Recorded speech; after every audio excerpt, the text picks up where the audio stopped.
Regardez au-dessus de moi ce manteau de cheminée que l'on doit à un très grand décorateur de son époque. Et pourtant, on ne l'attend pas forcément dans ce genre d'ouvrage puisqu'il s'agit du poète et écrivain Victor Hugo. On lui doit ce salon chinois intégralement décoré par ses bons soins. Et oui, tu vois, il y a des VH un petit peu partout. Là, on en voit un. Ici, un petit personnage fait les pieds au mur. C'est un VH comme Victor Hugo. Voilà.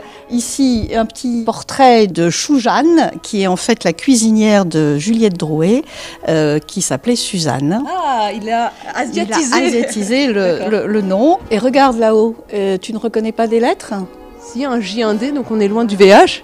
Oui, c'est Juliette Drouet, JD, qui était sa maîtresse, qui l'a suivie en exil et pour lequel il a fait tout ce décor dans la maison de Juliette Drouet à Guernesey. Et là, je vois encore toutes sortes de vaisselles autour de nous. Il était collectionneur en plus d'être un décorateur. Il brocantait beaucoup, il achetait beaucoup, des meubles, des assiettes. Ce qui est étrange, c'est que lui-même n'est jamais allé en Asie pour autant. Non, il n'est pas allé en Asie, mais à l'époque, on appelait ça les chinoiseries. C'était une mode, une époque où on aimait faire de la décoration à l'asiatique, enfin en mode fantasmé aussi de ce que pouvait être l'Orient. Nous sommes en fait ici dans l'appartement que Victor Hugo a occupé pendant 16 ans, entre 1832 et 1848, au 2e étage de cet hôtel particulier situé place des Vosges.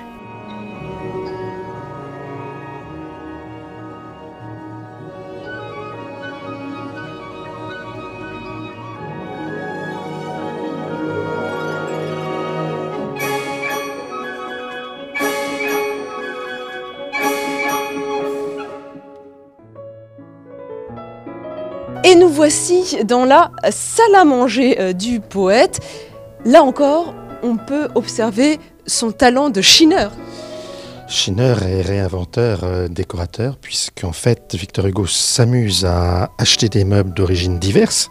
Ici, on a un coffre Renaissance, un bas de buffet Henri III.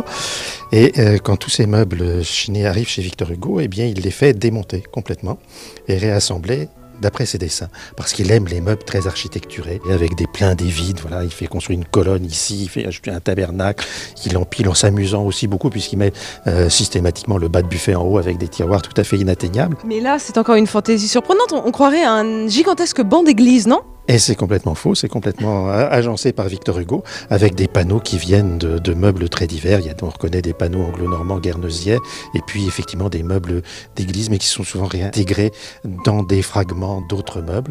Et il y met sa marque, sa signature, avec une devise qu'il aime bien graver. Vivez ama, vivez aimé, comme il en met sur les murs d'Hauteville House à Guernesey, et aussi dans la maison de Juliette. Alors Victor Hugo a aussi le sens pratique dans le beau, cet objet très étrange que fait pour utiliser un panneau de bois, en fait, c'est une table à abattant. Mais c'est absolument fascinant ici, à chaque fois qu'on passe de pièce en pièce, tout est entièrement tapissé. Il n'y a pas un espace de vide, du sol au plafond. On en a plein les yeux, quoi. Il n'y a pas de respiration dans cette décoration. C'est le principe de Victor Hugo décorateur, c'est de créer une espèce de double peau couvrant non seulement les murs, mais le sol et le plafond. C'est parce qu'il reconstruit vraiment son univers, un univers qui est à lui. Et donc, il n'y a pas de place pour autre chose. Est-ce que ça ne représente pas non plus symboliquement une espèce de névrose de l'écrivain qui a besoin de remplir une page vierge, par exemple, et a besoin de se rassurer en ayant un espace plein ? Peut-être un peu. En tout cas, c'est d'avoir de recréer un univers complet, comme il le recrée dans l'écriture. Là, il le recrée avec des choses matérielles. Et c'est très en couleur, hein. On passe du rouge au vert, au marron, c'est une palette arc-en-ciel. Oui, ça peut avoir l'air très capricieux, mais en fait c'est très construit de la part de Victor Hugo. Il a des règles de couplage, des matériaux, des couleurs, des textiles qui sont très précises. C'est pas n'importe quoi, c'est au contraire très articulé et très réfléchi. Ah, alors là, sur cette toile, on reconnaît un Victor Hugo comme on a l'habitude de le voir représenté, c'est-à-dire un homme déjà plus âgé. Oui, et puis c'est l'image du dictionnaire, hein, l'image qu'on a gardée de Victor Hugo à la fin de sa vie, où il est le poète penseur, mais aussi le père de la République. C'est vraiment le portrait de la pleine gloire de Victor Hugo à la fin de sa vie. Quelles sont ces toiles, là, celle qui me fait face? C'est Jean Valjean au tribunal d'Arras, c'est un épisode des Misérables. C'est l'époque des grandes éditions complètes illustrées. Donc toutes ces peintures préparent ces éditions illustrées. C'est pour ça que beaucoup sont en noir et blanc, parce qu'elles allaient être reproduites en noir et blanc. C'est pas la peine de les faire en couleur. Tiens, alors là, c'est bien la première fois qu'on voit les écrits du poète présentés, exposés ici. Mais alors c'est tout grabouillé, c'est des brouillons? Alors c'est quelque chose d'assez émouvant, que Victor Hugo lui-même, se souvenant qu'il avait eu un grand-père menuisier, a appelé les copeaux.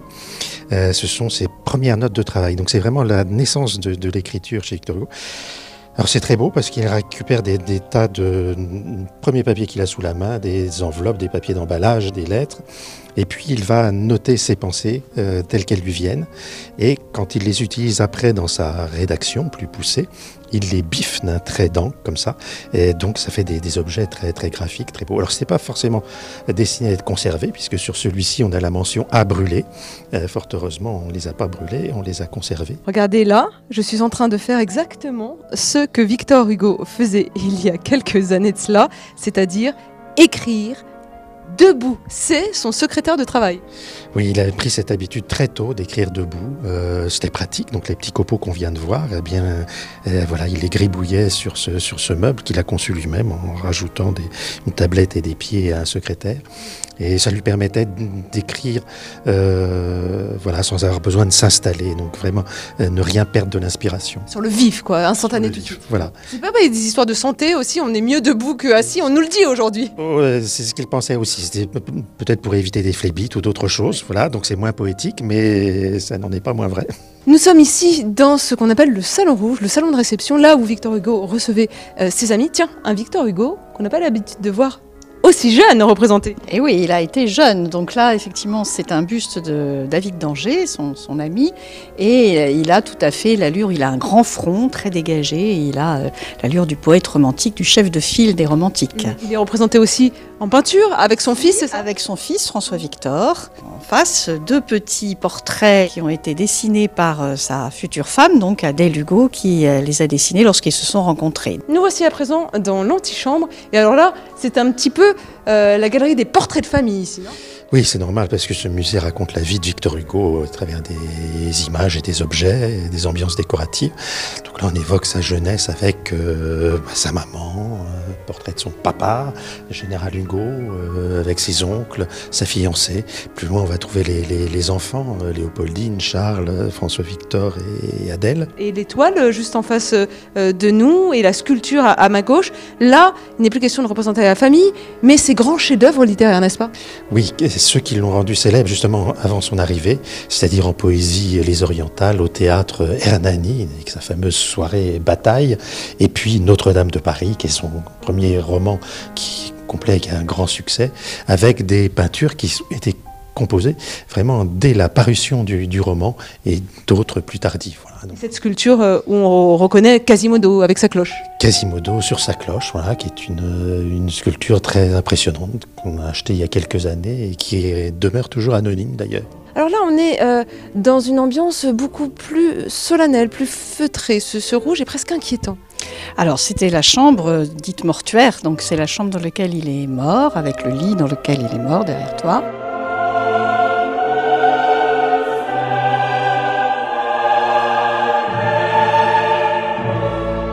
Et là, quand je regarde au-dessus de moi, on a une tapisserie. D'habitude, c'est sur les murs qu'on voit les tapisseries exposées. Mais comme il est très novateur, c'était sa marque de fabrique. Il adorait mettre les tapisseries au plafond. Ça change du ciel étoilé, le ciel tapissé. Et puis là, différentes représentations peu habituelles de Victor Hugo mort. Il y a eu beaucoup de représentations, beaucoup de photographies. Nadar a fait de sublimes photographies de Victor Hugo sur son lit de mort et de représentations de peintures. Il y a eu aussi un masque mortuaire. Tout le mobilier a été donné par la famille à la maison de Victor Hugo au moment de l'ouverture du musée. À vous à présent de venir visiter l'appartement de Victor Hugo. C'est ouvert tous les jours, excepté le lundi, de 10h à 18h. C'est totalement gratuit. Et puis, au premier étage, là où je suis, vous pouvez également découvrir jusqu'au 18 septembre une exposition dédiée à Victor Hugo et son rapport à l'escrime. Une manière un peu de symboliser les combats politiques et littéraires menés par l'écrivain.